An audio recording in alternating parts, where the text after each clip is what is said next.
Shalom à tout le monde, que Dieu vous bénisse. Je suis dans la joie de nous retrouver encore à ce moment.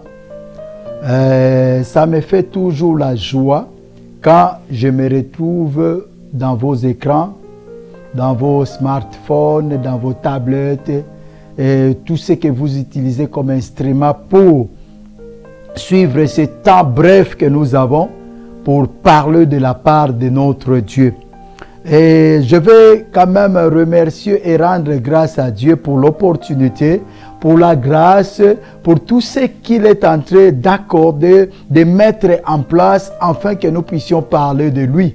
Entre autres, les canaux par lesquels nous passons le message qui est www.one-tv.org. Donc, toutes les façons que vous nous recevez, et savoir que nous avons, comme on dit, la base, le commencement. Pour arriver dans tous les réseaux sociaux, on commence quelque part. Et notre commencement, c'est ce site totalement chrétien, 100% chrétien, www.one,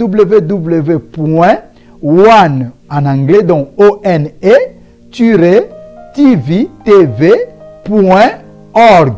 Alors, si vous entrez dans ce site, vous allez voir, c'est 100% chrétien. Il y a le temps de prière, le temps de la parole, des grands prédicateurs. Bon, comme moi je dis, nous tous, nous sommes des prédicateurs. Donc, chacun seulement a ses dons, chacun seulement a sa grâce. Donc, il y a tant de prédicateurs qui passent, c'est vraiment 100% chrétien. Entrez, vous ne serez pas dessus. Et plus vous entrez, ça motive.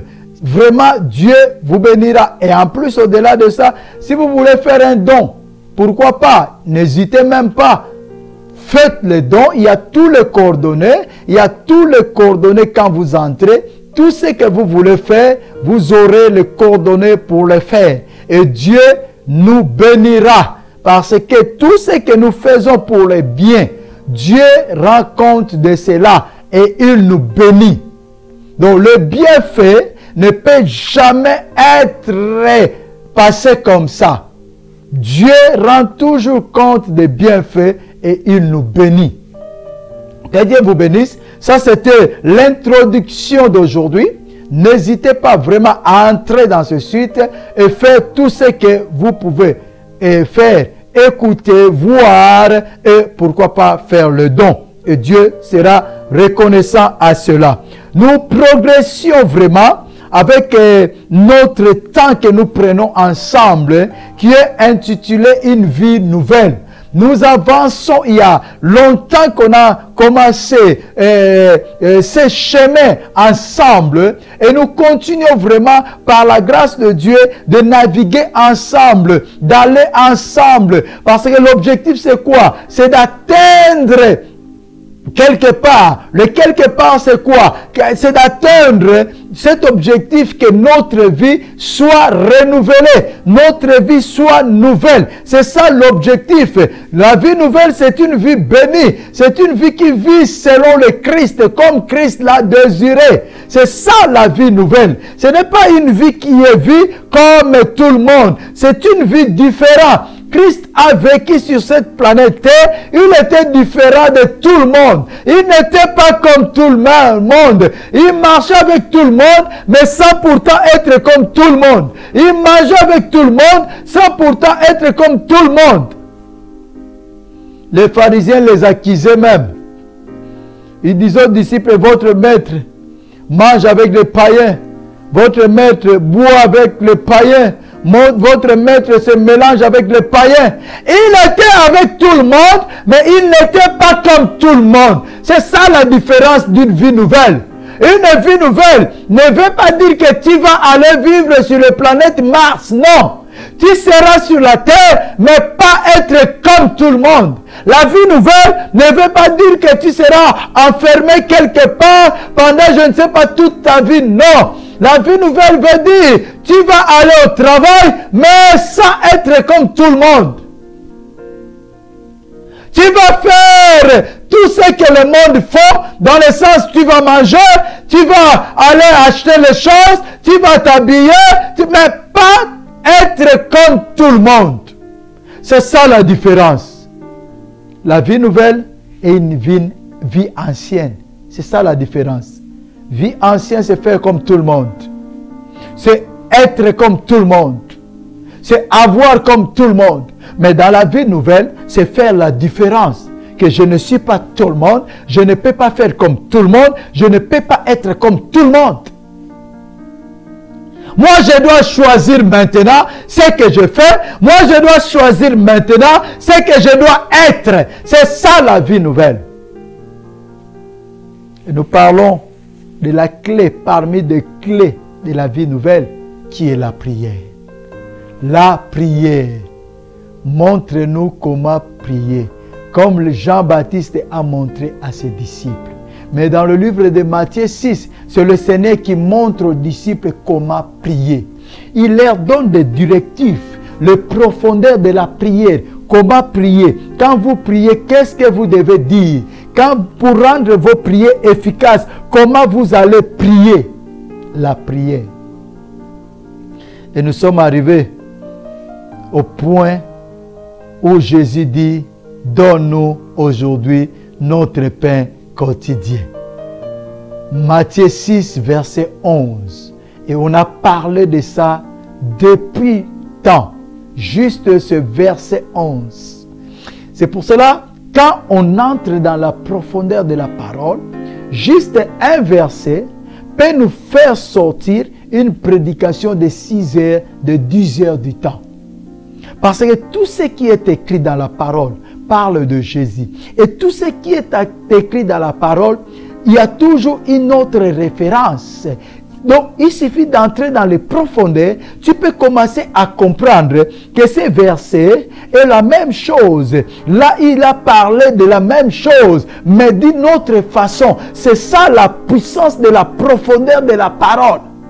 Tu peux finir toute la Bible juste par une verset. Commencer par une verset et ce verset t'amène jusqu'à finir la Bible.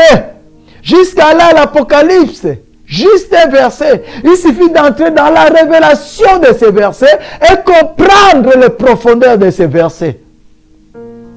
Parce que beaucoup de choses qui sont écrites, c'est écrit en parabole. Comme Christ parlait en parabole, beaucoup de choses, il faut avoir le yeux spirituel, la connaissance spirituelle pour comprendre que ce que je suis en train de lire, ce petit verset, je ne sais pas, de 6 lettres ou de 10 lettres, peut contenir toute la Bible. Donne-nous aujourd'hui notre pain quotidien. Et on a dit, le pain, c'est la parole. Le pain, c'est quelque chose que nous avons besoin, surtout chaque matin pour le petit déjeuner. Le pain quotidien, et nous le voulons souvent chaud, fraîche, à peine sorti du four, à peine sorti des boulangeries. C'est la façon que nous le voulons. Dès que ça sort des boulangeries, très chaud, c'est la façon que nous l'aimons. Que je mange cela, pendant que je mange, ça fait même des bruits dans la bouche. Parce que c'est tellement fraîche. Ça vient sortir fraîchement des boulangeries. C'est la façon que nous désirons le pain. Et ce pain, c'est la parole de Dieu. Nous avons besoin de manger la parole de Dieu fraîche. La parole de Dieu, nous avons besoin de quotidien. La parole quotidienne, c'est ce que je disais avant. J'ai donné comme conseil, ce n'est pas une obligation, mais j'ai donné comme conseil. Ça sera bien, avant de sortir de ta maison, avant de commencer ta journée, de méditer la parole de Dieu. C'est une bonne façon de faire. Méditer la parole de Dieu, prier par rapport à la parole de Dieu. C'est ça, c'est le genre de prières qui sont efficaces. Méditez d'abord la parole de Dieu, entrez dans la parole de Dieu, mangez d'abord le pain et après que tu vas sortir. Parce que quand nous mangeons, cela veut dire Tout ce que nous faisons sortir, c'est ce qu'on a mangé. Quand on mange et après on vomit, tout ce qu'on fait sortir, c'est ce qu'on avait mangé. Et la prière, c'est vomir ce que tu as. C'est de faire sortir ce qui est au-dedans de toi. Et tu ne peux pas prier si tu n'as pas mangé la parole de Dieu. Tu ne peux pas vomir de bonnes choses si tu n'as pas mangé cela. Si tu ne l'as pas mangé. Ça demande, il faut manger de bonnes choses afin de les vomir. La prière, c'est ça. Ce qui entre. Je viens de lire ces passages. J'ai médité cela. J'ai entré dans les profondeurs de ces passages. Quand je vais commencer à prier, je vais faire sortir juste ce que je viens de méditer. Si la parole m'avait dit, tu aimeras ton prochain comme toi-même. Cela veut dire dans ma prière, je vais demander, Seigneur, accorde-moi la force. Peu importe ce que le monde est, peu importe ce que les gens sont, mais accorde-moi la force d'aimer mon prochain comme moi-même. Pourquoi je vais prier comme ça? Parce que je viens de manger cela. C'est très important. Prier dans la parole. Matthieu 6, 11. Donne-nous aujourd'hui notre pain quotidien. Nous allons aller encore avoir au-delà de Matthieu 11 le pain quotidien. Nous sommes dans le livre de Jean. Jean chapitre 6, verset 53 jusqu'à 69. Longue lecture.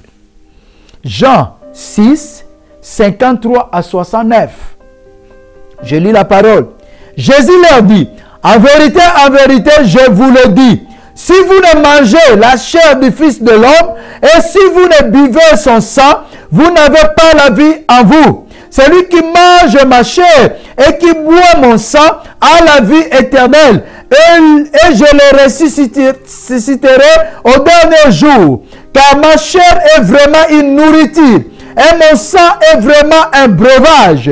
Celui qui mange ma chair et boit mon sang demeure en moi et moi en lui. Comme le Père qui est vivant m'a envoyé et que je vis par le Père, ainsi celui qui me mange vivra par moi. C'est ici le pain de sang du ciel. C'est ici le pain de sang du ciel. Donne-nous aujourd'hui notre pain quotidien. Et Jésus nous parle ici en disant, c'est ici le pain descendu du ciel. Il n'est pas comme celui qu'ont mangé vos pères. Ils sont morts. Celui qui mange ce pain vivra éternellement. C'est ce que Jésus dit alors qu'il enseignait dans la synagogue à Capernaum. Après l'avoir entendu, plusieurs de ses disciples dirent cette parole et dirent, qui peut l'écouter? Jésus, sachant à lui-même que ses disciples murmuraient à ce sujet, leur dit, cela vous scandalise. Et si vous voyez le Fils de l'homme monter où il était auparavant, c'est l'esprit qui vivifie. La chair ne sert de rien. Les paroles que je vous ai dites sont esprit et vie. 64. Mais il en est parmi vous quelques-uns qui ne croient pas.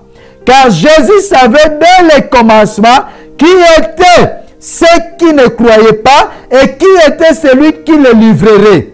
Et il disait, c'est pourquoi je vous ai dit que nul ne peut venir à moi si cela ne lui est donné par le Père. De là, plusieurs de ses disciples se retirèrent en arrière et cessèrent d'aller avec lui. Jésus dit donc aux 12, et vous, ne voulez pas aussi vous en aller? Simon-Pierre lui répondit, Seigneur, à qui irions-nous? Tu as les paroles de la vie éternelle. Et nous avons crié et nous avons connu que c'est toi le Christ, le Son de Dieu. La parole de l'Éternel. Vous savez, ces longues lectures que nous venons de faire, c'est pour nous amener encore à comprendre, donne-nous notre pain quotidien. De quel pain Jésus parle? Quand vous priez, donne-nous notre pain quotidien. Et si ici, Jésus est en train de parler à la foule. Il était au synagogue de Capernaum. Parlait à la foule. Au milieu de la foule, il y avait 72 disciples. L'autre version dit 70 disciples. Ça, ce n'est pas un problème. 72 ou 70, ce n'est pas un problème. Mais il y avait encore tous ces disciples. Tous ces disciples qui ont participé au miracle. Ils avaient vu les miracles. Ils avaient vu des prodiges. Ils avaient vu des guérisons. Voire même eux. La Bible dit, Jésus a envoyé les 72 disciples pour aller faire la mission. Ces 72 disciples ont vu des miracles. Ils ont opéré comme on dit. Par eux, à travers d'eux, Dieu a opéré le miracle. Et ils ont vu. Ils avaient chanté des louanges en disant, hey, Seigneur, les démons ont fui devant nous. Mais quand les choses sérieuses sont commencées, vous savez, beaucoup de chrétiens aiment des choses normales ou des choses qui sont à leur intérêt. Quand ça les arrange, c'est bien. Gloire à Dieu. Quand tout va bien, ça les arrange. Quand tout marche de la façon qu'ils aiment marcher, tout va bien. Quand il s'agit de guérison, quand il s'agit de miracles, quand il s'agit de gloire humaine, tout va bien. Mais quand il s'agit de choses sérieuses, qui vont au contraire de ce qu'ils veulent, c'est là qu'ils abandonnent. Jésus a compris une chose. C'est pour cela que la Bible dit, dès le commencement, il savait déjà ceux qui ne croyaient pas. Ceux qui n'étaient pas d'accord avec la parole. Le temps de petites choses est passé. Nous sommes maintenant au temps de grandes choses. Où, si tu veux voir la main de Dieu, tu as besoin de te discipliner. Le temps évolue. Oh, ce n'est plus les choses anciennes, mais c'est de nouvelles choses. Oh, les chrétiens, nous avons besoin de discipline dans nos vies. Tu veux l'exaucement de prière, mais tu as besoin, tu as l'intérêt à discipliner ta vie. Il le parle en leur disant, si quelqu'un ne mange pas, ma chair, il dit, celui qui mange ma chair 54 et qui boit mon sang a la vie éternelle et je le ressusciterai au dernier jour. Car ma chair est vraiment une nourriture. Ma chair est vraiment le pain quotidien. Je dois être au-dedans de vous, pas en dehors. Dans ma parole ne peut pas être due seulement dans la bouche, mais ma parole doit demeurer en vous. Je dois être au-dedans de vous. Lorsque nous mangeons quelque chose, cela reste au-dedans de nous. Cela ne reste pas en dehors. Quand on mange du pain, ça entre et ça reste au-dedans de nous. Ça produit dans nos corps. Ça donne le vitamine. Ça donne tout ce qu'il peut donner. Et nos corps grandissent, croissent par rapport à ce que nous mangeons. Car mon corps est vraiment la vie. Mon corps est vraiment, ma chair est vraiment une nourriture. Celui qui mange ma chair et boit mon sang demeure en moi et moi en lui. Celui qui médite la parole, celui qui marche selon la parole, demeure en Christ et Christ en lui. Donc, les deux font un corps, les deux font une vie, les deux font une personne. C'est ce que Christ attend de nous. C'est ça, le pain quotidien. Donne-nous aujourd'hui notre pain quotidien. Les chrétiens, nous n'avons plus droit à marcher comme nous le désirons. Nous n'avons plus droit à faire ce que nous voulons. Maintenant, nous avons que avoir la parole dans nos vies, avoir Jésus-Christ dans nos vies, c'est lui le pain quotidien. Il a besoin de changer nos vies. Pour changer nos vies, nous avons besoin que nous devons lui manger la parole, manger la vie, manger son corps, afin que nous puissions avoir une autre vie. Quand nous mangeons la nourriture, cette nourriture accorde à nos corps la facilité de vivre, la facilité de développer, la facilité de grandir. Et si tu ne manges pas, vouloir ou pas, si tu fais un certain temps, un certain nombre de mois, un certain nombre de jours sans manger, tu vas mourir. Ça, il n'y a même pas question de démons, il n'y a même pas question de sainteté. Si tu fais un certain temps sans manger, tu vas mourir. Il y a beaucoup d'hommes de Dieu qui ont tenté de tenter Dieu. Je ferai 100 jours sans manger, sans boire, et beaucoup sont morts. Ils sont morts. On a vu, on a écouté et on continuera à écouter. Ça, c'est défier Dieu. On doit faire 100 jours sans manger. Rien ni boire, à sec. Bien aimé, si c'est à sec, ça c'est défier Dieu. 100 jours, tu ne peux pas résister. Au moins que ça soit, on fait jusqu'au soir, on ouvre, on mange quelque chose. Oui.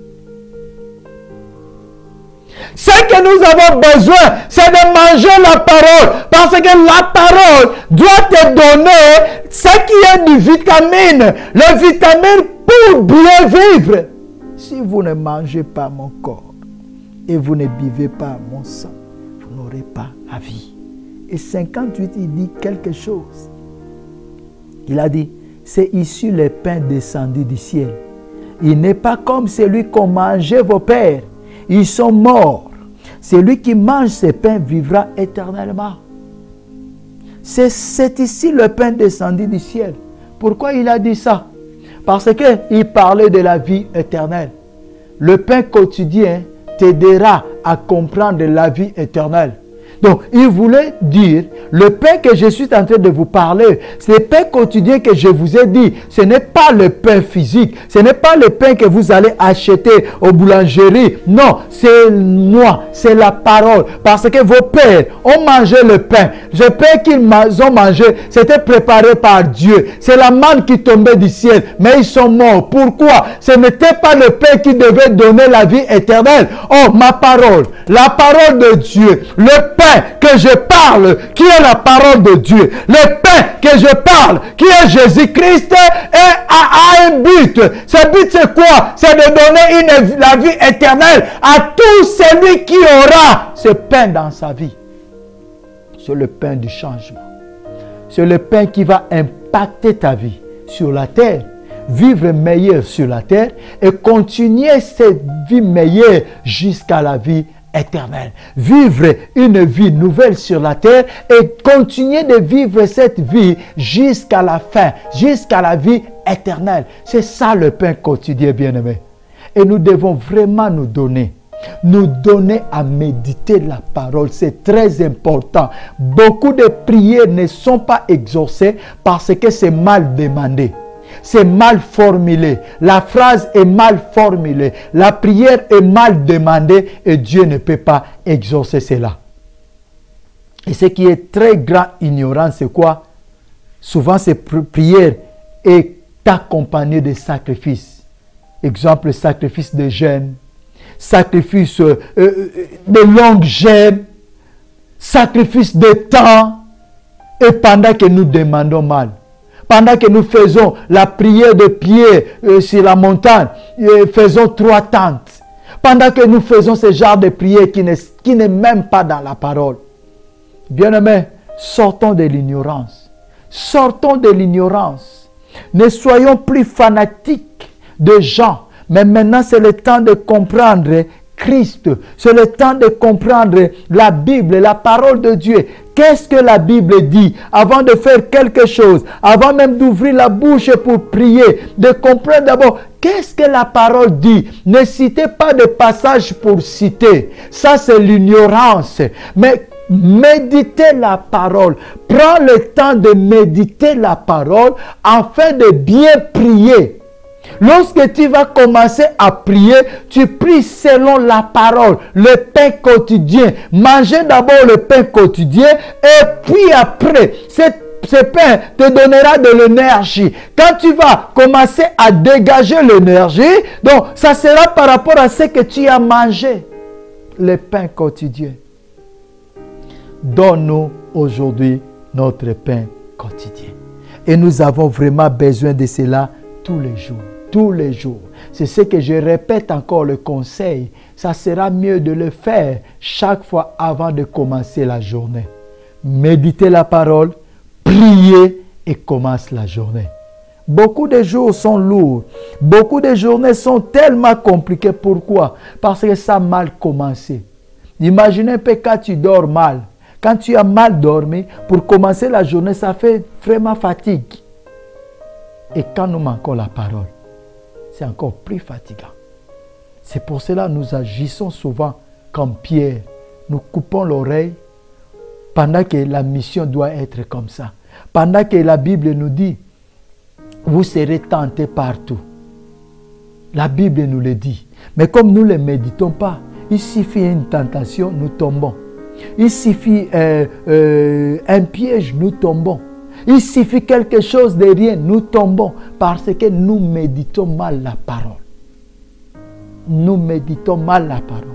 C'est le temps que le pain quotidien soit mangé fraîche, soit mangé chaud, comme ça vient de sortir de boulangerie. Et fais-la tous les jours. Tu verras que ta santé spirituelle va changer. Ta santé, ton âme va changer. La façon que tu verrais les choses autrefois, ça ne sera plus la même façon que tu vas commencer à voir. La façon que tu réagissais l'autre fois, ça ne sera plus la même façon que tu vas commencer à réagir.